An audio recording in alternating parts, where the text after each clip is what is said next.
Originally, I suppose, we just felt like anyone else. I mean, we, the Beatles, just felt like anybody else on the street. You know, we wanted to win the pools, football pools, wanted to get a guitar, car, and a house. And that was it. That was the dream. Paul McCartney began his musical career at age 14, when his father gave him a guitar to soften the grief of his mother's death. Growing up in Liverpool was a simple life.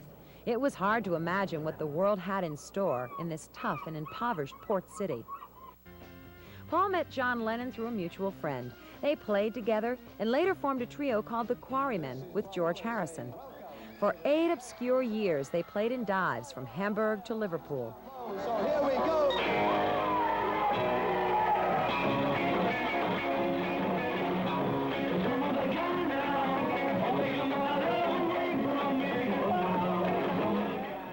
Then one November night in 1961, while playing at the Cavern Club in Liverpool, a man named Brian Epstein discovered them and took them on as business manager.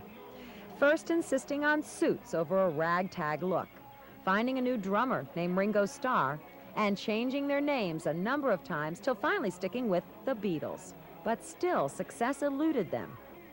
The tide began to turn when Brian asked George Martin to produce their records. Brian was a very big help, but there was none of this kind of Svengali type idea that people tried to put on it.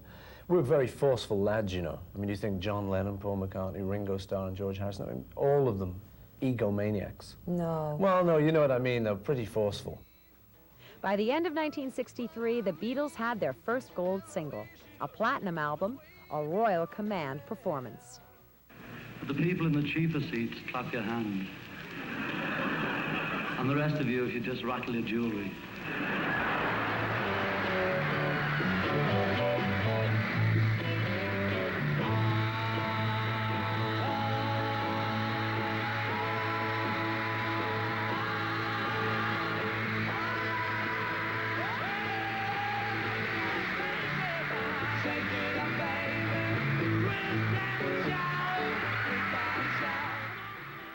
In 1964, with top songs on the charts in England, the Beatles invaded America. Beatlemania took off. Got every Beatle record at home, every Beatle record. We didn't get to see it. What kind of police protection? I'd really like to get a piece of the Beatles at least. We came here at 6 o'clock in the morning, 5:30 to see them, and all they do is push you farther and farther away. And then they don't even let you see them.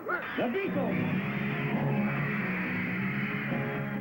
Ed Sullivan booked them for 2 shows at $10,000. That August, the Beatles played the largest concert the world had ever seen. The innocence and purity belonging to the Beatles of the early 60s changed with the times.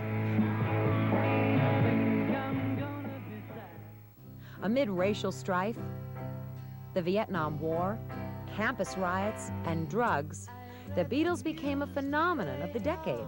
They went from pop music to cultural prophecy. The new Beatles song, the new Beatles album would give us a key to what was going wrong in the world. Of course, we later found out that they themselves were having their own problems about that, but there was an anticipation. 1967 was a turning point. In June, Sgt. Pepper was released.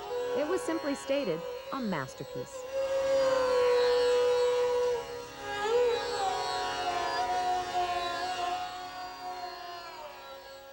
With Brian Epstein's death, the link that held them together as business manager and friend was gone.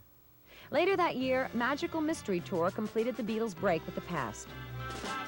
It was the last album recorded as friends and marked the beginning of the end. Well, what had happened was that we'd been a group for 10 years, and a guy called Alan Klein arrived on the scene, and I wasn't keen to go with him. The others wanted to be managed by him, but I wasn't keen. I thought it was a bad idea. After 3 years of backbiting and bickering, the Beatles broke up. Paul led the way. I couldn't stay in the situation. It was a real bad situation. I knew I was just going to go under. So eventually I just said, oh, all right then, you know. And it was the only way I could do it.